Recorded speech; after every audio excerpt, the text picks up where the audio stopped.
Welcome back. Still to come, unseen footage from one of the year's most anticipated games, Crysis II.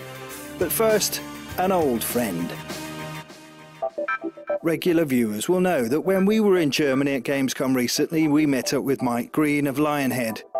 He was good enough to give us a rather spiffing demo of Fable III. Perhaps you'd like it back with Mum. Though he did bang on a bit about the game's new 3D GUI.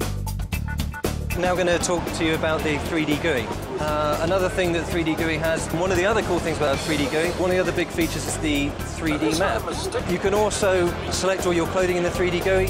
What we didn't tell you was that he also banged on ceaselessly about how good the levels were in the new game. The levels in Fable 3 are just a lot grander in scale. This region is double the size of some of the Fable 2 ones. Some of the optional caves and tombs you'll come across are 4 times the size that they were in Fable 2. They're far more epic than they ever were in Fable 2. Battered by his loquacity, we finally surrendered. All right, Mark, enough already. Just show us.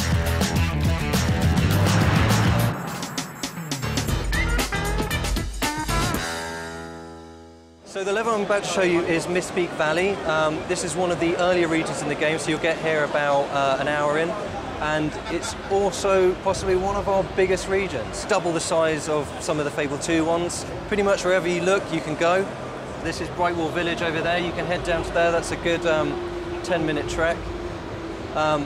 If you can just make out in the far, there's a lake at the far side, well, we can go there. So let's head on down.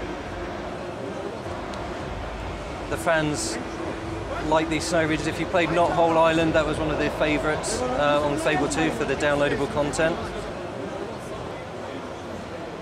One of the big changes since Fable 2 is that having the tool set from the very beginning has enabled us to, push things as far as we can. So we've got great vistas showing off, huge mountains. If we get down to the bottom, there's a great view looking back up.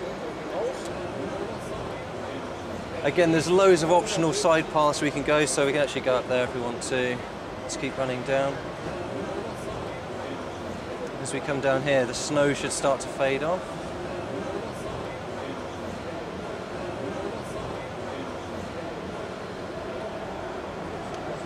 So if we get to the top again, we'll come into a wide expanse that we can explore. So here we go.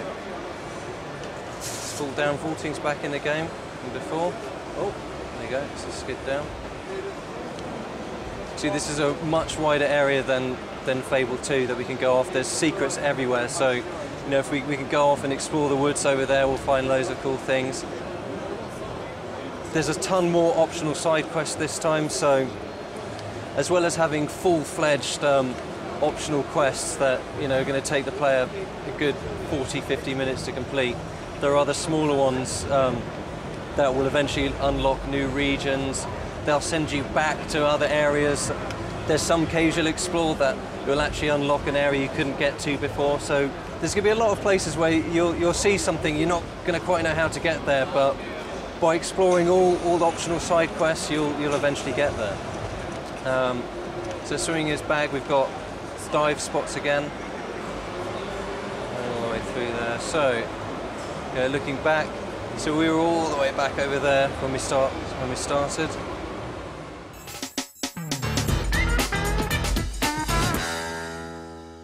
So the next region, this is just a very quick glimpse at one of the levels called The Hole. And this just shows off some of the internal cave environments. And as you can see, it's massive in comparison with the Fable 2. And the really cool thing that I'm quite proud of is this is really small in comparison with some of the ones you'll find in the game. So it's worth exploring.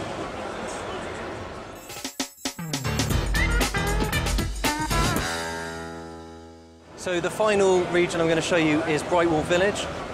This is a town you can get to quite early on in the game, probably an hour and a half in. Again, it's much grander than Fable 2 ever was. We've got vistas everywhere that just show the scale of Albion. Got loads of houses you can buy. It's a lot bigger than a lot of the towns players will remember from Fable 2. Pubs. So all these people we can interact with and marry. We can go up to all these guys and marry them. So this is Brightwall Library, and if you play through the core story, eventually you can enter this building, and there's a lot to explore in there too. So we can go in here. So in the story, you know, Logan, the king, he's shut this place down. That's why it's so messy. There's books everywhere. You know, no one's allowed to come in. Because the player's going to want supporters in an effort to help them become king. If they decide to help the people of Brightwall, they'll need to promise that they're going to reopen this place and, you know, bring it back to its former glory. When you get to the end of the game, you know, it costs money to run places like these, and, you know, money is going to be very, very important for players.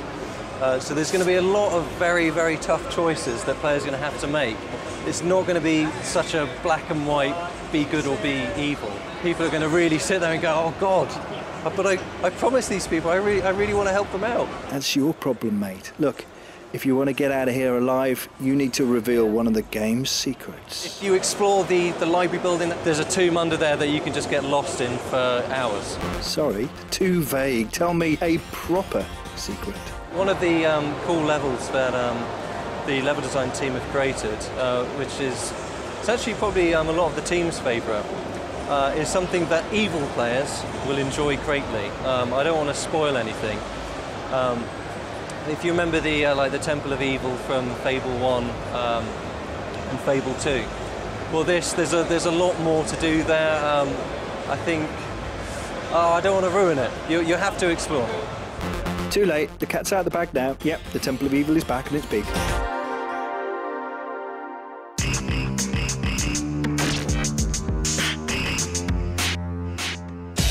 OK, we'll leave you with what we think is an unseen clip of Crysis 2. Yep, whilst looking behind the cushions of the settee, we found what we think is an alternative version of the New York single-player campaign gameplay clip released at E3. Cryosuit power up, please.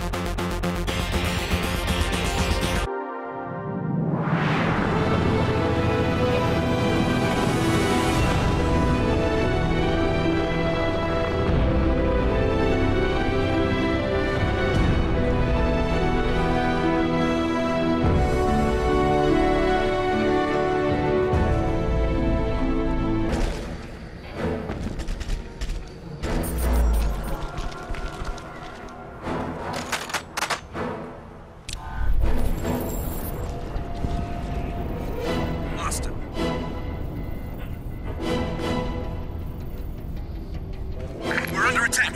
Repeat! Unheavy fire from enemy positions. Reinforcements, now! Enemy contact confirmed. Additional troops inbound.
Ta-ra!